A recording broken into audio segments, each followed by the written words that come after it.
সন্ত্রাস ও মাদক মুক্ত সন্দ্বীপ গড়ে তোলাই বিএনপির লক্ষ্য বলে মন্তব্য করেছেন চট্টগ্রাম ৩ সন্দ্বীপ আসনের ধানের শীষ প্রতীকে মনোনয়ন প্রত্যাশী বিএনপির জাতীয় নির্বাহী কমিটির সদস্য মিজানুর রহমান ভূঁইয়া মিল্টন।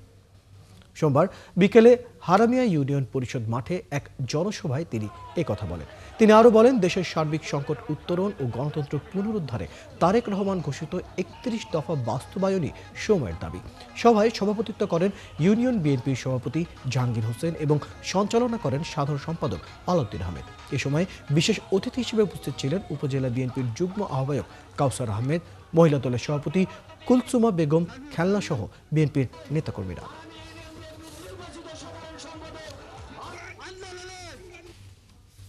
সন্দ্বীপ থেকে মাদক, সন্দ্বীপ থেকে সন্ত্রাস, অস্ত্র ৬ মাসের মধ্যে আমি নির্মূল করব ইনশাআল্লাহ। এই আসনটি আমরা বেগম খালেদা জিয়া জনাব তারেক রহমানকে আমরা তুলে দিতে চাই।